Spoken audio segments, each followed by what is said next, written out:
Thalhah bin Ubaidillah adalah sosok luar biasa dalam sejarah Islam, yang dikenal dengan julukan syahid yang hidup. Beliau bukan hanya seorang pengusaha sukses yang dermawan, tetapi juga tameng hidup bagi Rasulullah. Berikut adalah ringkasan kisah dan keutamaan beliau. 1. Sang burung elang. Di Perang Uhud, momen paling ikonik dalam hidup Thalhah terjadi saat Perang Uhud, ketika pasukan Muslim terpukul mundur, dan posisi Rasulullah dan terdesak hebat. Thalhah berdiri teguh melindungi Nabi. Tameng hidup. Beliau menjadikan tubuhnya sebagai perisai untuk menghalau anak panah dan pedang yang mengarah ke Nabi. Luka-luka, konon, terdapat lebih dari 70 luka di tubuhnya, baik bekas tusukan tombak, sabetan pedang, maupun anak panah. Kehilangan jari. Jari jemari tangannya bahkan ada yang lumpuh, menutup putus demi menangkis serangan yang menyasar wajah Rasulullah. Julukan. Melihat pengorbanannya, Rasulullah bersabda, "Siapa yang ingin melihat seorang syahid berjalan di muka bumi, maka lihatlah Thalhah bin Ubaidillah." 2. Sang dermawan yang tak terbatas.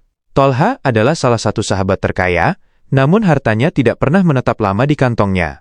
Beliau memiliki beberapa julukan terkait kedermawanannya yang diberikan langsung oleh Nabi. Julukan. Makna. Thalhah al-Khair, Thalhah yang penuh kebaikan. Thalhah al-Ja'ud, Thalhah yang murah hati. Thalhah al-Fayyad, Thalhah yang meluap-luap. Kedermawanannya seperti air bah.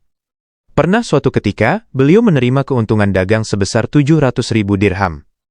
Rasa gelisah menghantuinya sepanjang malam karena takut menyimpan harta sebanyak itu, hingga akhirnya di pagi hari beliau membagikan seluruh uang tersebut kepada fakir miskin di Madinah tanpa sisa. 3. Termasuk dalam 10 yang dijamin surga. Thalhah bin Ubaidillah adalah salah satu dari al-Asharatu al-Mubasysyaruna bil Jannah.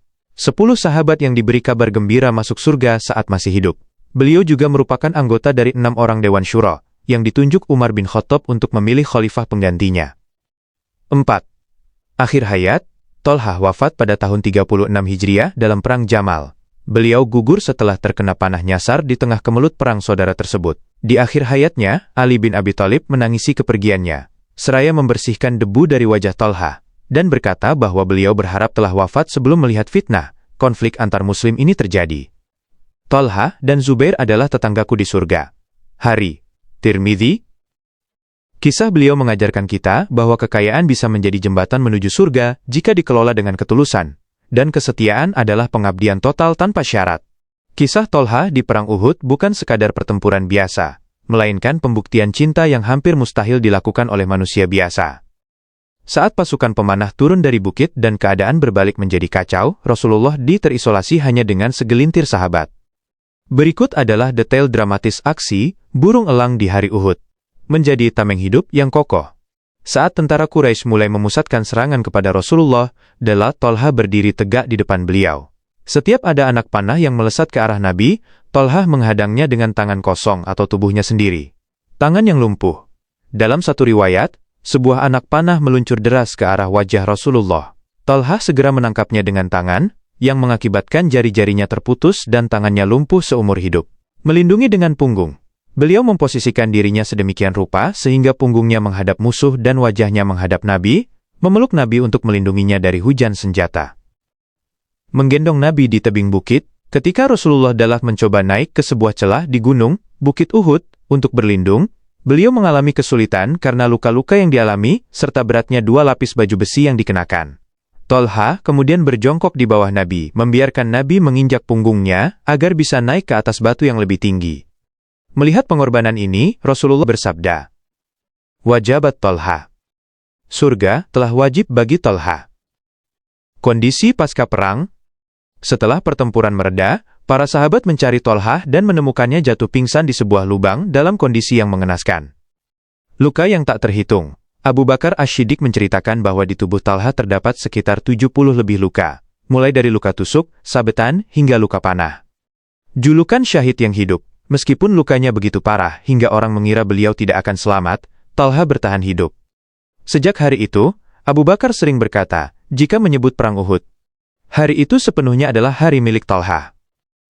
Kepahlawanan Thalhah di Uhud adalah alasan mengapa beliau sangat dihormati oleh sahabat lainnya. Beliau membuktikan bahwa kesetiaan bukan hanya soal kata-kata, tapi tentang kerelaan memberikan nyawa saat situasi paling kritis. Kedermawanan Thalhah bin Ubaidillah itu bukan sekadar memberi sisa harta, tapi benar-benar menguras kantong demi kepentingan umat. Saking dermawannya, Rasulullah adalah sampai memberinya julukan-julukan khusus yang jarang didapatkan sahabat lain. Berikut adalah beberapa kisah ikonik tentang kedermawanannya. 1. Gelisah karena uang 700.000 dirham. Pernah suatu malam, Tolha tampak sangat gelisah dan tidak bisa tidur. Istrinya, Su'adah binti Auf, bertanya, "Ada apa denganmu, wahai Abu Muhammad?" Tolha menjawab bahwa ia merasa berdosa dan terbebani karena ada harta sebanyak 700.000 dirham, jumlah yang sangat fantastis saat itu, yang menginap di rumahnya.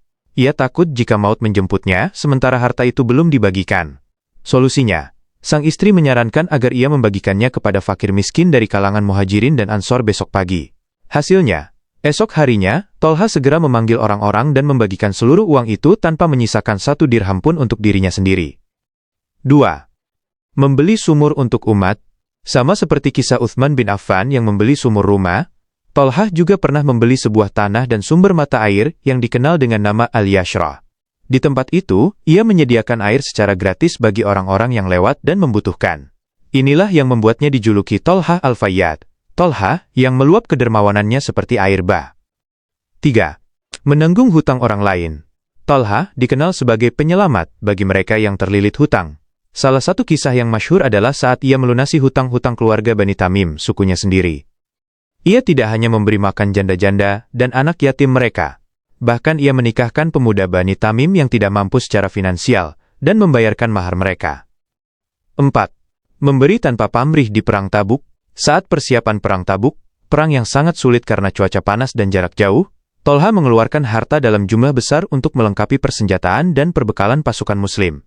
Rasulullah Dalla pun sangat kagum, dan memberi gelar Tolha Al-Khair, Tolha yang penuh kebaikan. Perbandingan julukannya. Julukan.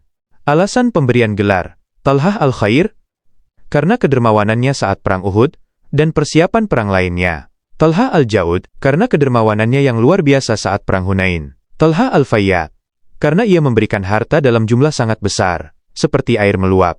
Tolha adalah bukti nyata bahwa seorang muslim bisa menjadi sangat kaya raya tanpa menjadi budak dari hartanya. Baginya, harta hanyalah alat untuk menolong agama Allah dan sesama manusia.